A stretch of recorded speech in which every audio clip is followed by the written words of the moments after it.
Numbers chapter 16. Rebellion of Korah.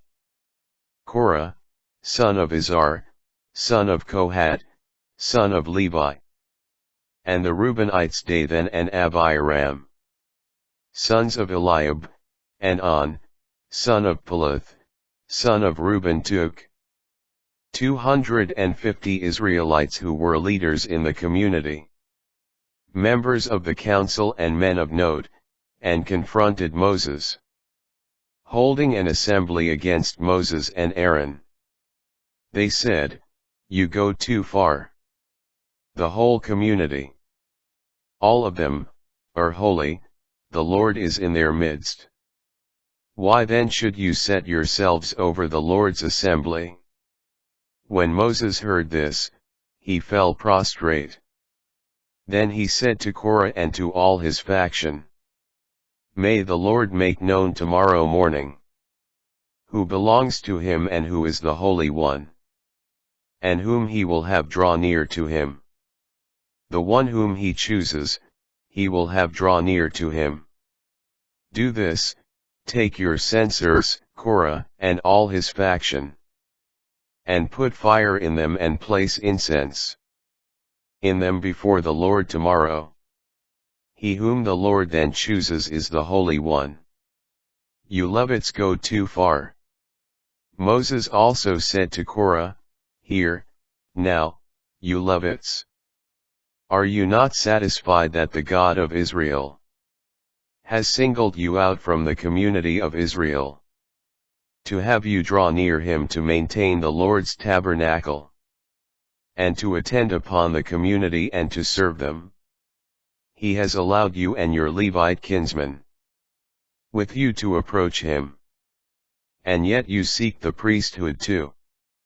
It is therefore against the Lord that you and all your faction are conspiring. As for Aaron, what has he done that you should grumble against him?" Rebellion of Dathan and Abiram. Moses summoned Dathan and Abiram, sons of Eliab, but they answered, "We will not go. Are you not satisfied that you have brought us here from a land flowing with milk and honey, to have us perish in the wilderness, that now you must also lord it over us? Far from bringing us to a land flowing with milk and honey, or giving us fields and vineyards for our inheritance. Will you gouge out our eyes? No, we will not go." Then Moses became very angry and said to the Lord, "Pay no attention to their offering.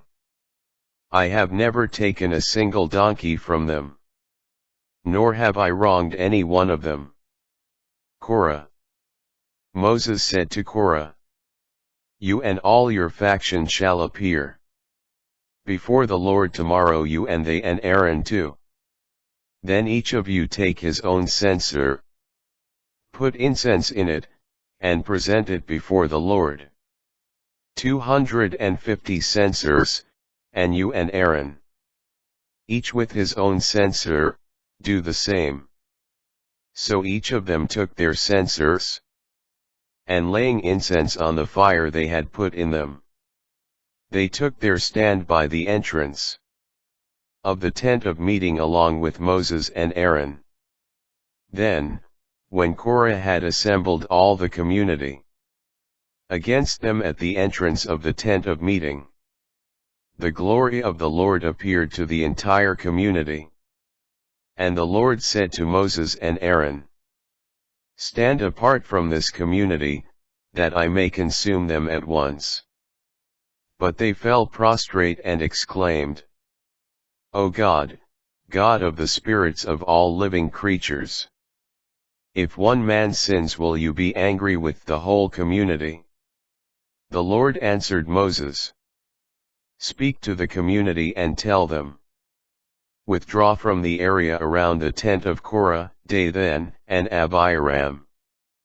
Punishment of Dathan and Abiram. Moses, followed by the elders of Israel, arose and went to Dathan and Abiram.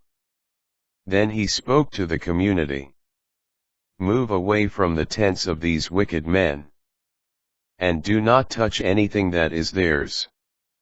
Otherwise you too will be swept away because of all their sins. So they withdrew from the area around the tents of Korah. Dathan and Abiram. When Dathan and Abiram had come out, and were standing at the entrance of their tents with their wives, their children, and their little ones, Moses said, "This is how you shall know that the Lord sent me to do all I have done, and that it was not of my own devising. If these die an ordinary death, merely suffering the fate common to all humanity, the Lord has not sent me.